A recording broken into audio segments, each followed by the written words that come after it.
a political analyst from the University of the Northwest. Prof, good evening. Thanks very much for your time. Let's start with the ANC first before we get to what you believe he has done for the country in the past year. He won by a very narrow margin, as I said earlier, but also, those he defeated, the faction he defeated at Nasrec, remains stubborn and resilient and is making all efforts to try and regain the lost ground. Would you say Cyril Ramaphosa has done well in the past year to actually stamp his own authority on the party? Well, undeniably so. If we think back a year ago, remember it was 2-3 months before Nasrec that the whole process started unfolding of the factions, the intensity of the factions, the role that Didi Mabuza played and all of those things. So if you take that context and you look at it a year later, then I think that 179, that number that you mentioned, that actually made a huge difference in terms of where South Africa is today, in terms of where it would have been if it turned out differently. Remember, although in the first few months after he took over as president of the ANC, and then later on president of the country, the factions remained. It differed from Polokwane 2007, where after the conference, the factions kind of subsided a little bit, but here it remained. And I think a very good example of how strong those factions are is the newest Twitter fashion, and that is to follow Mr. J.G. Zuma. Now, tell me, he needs to stabilize the ANC if he is to really defeat his opponents from other parties.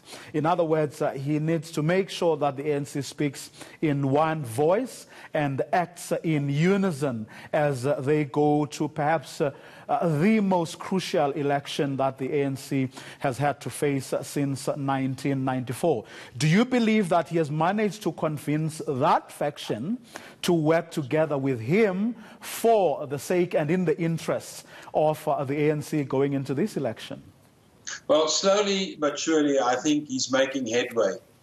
We had several events this year that showed the difficulty of bringing the ANC together as one unit.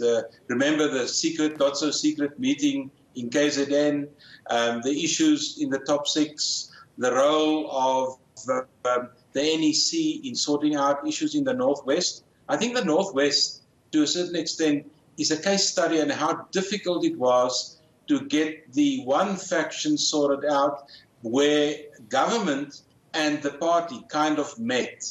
Because on the one hand, the Northwest was a party political problem, but on the other hand, it was a governance problem, and the two are actually separate, but somehow they meet. And I think that is what's making it so difficult for Mr. Ramaphosa to sort out unity in the ANC, because it also flows into government. Well, it's easy, of course, for members of the ANC to talk the talk and say it's important for everyone to work towards ensuring that the ANC wins come next year's election. But to actually put their shoulders to the wheel and ensure that the ANC does indeed win, and to do that they will have to actively campaign. Do you believe that those disgruntled members will, muster the courage to actually go out there and say to the rest of their membership and to the country, go out there and vote for the ANC? Well, I see a lot of evidence of people working on the ground, doing what political parties do already in the ANC. We must remember the ANC will be, I think, 106 years old next year. It's very few organizations, not even political parties, just organizations reaching the age of 100. It tells you something about the strength and the value of the name, the brand name, and so on and so on. So I think the ANC has got a lot to protect and a lot to work for. And I'm not that cynical about their chances to do well in the next election. I think they will easily go beyond the 50% mark, because that's the big debate. I think that they will reach. Whether they will reach that in certain provinces, that is the big question.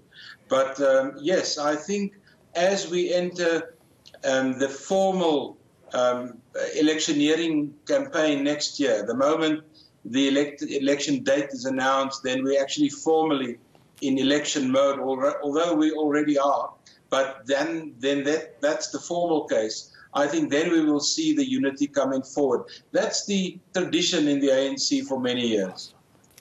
Theo Venter, I've got to thank you. You've just answered what was going to be my last question, whether in fact what they have done so far will be enough for them to be able to win next year's election, theoretically at least. Thanks very much for your time, a political analyst from the University of the Northwest, Theo Venter.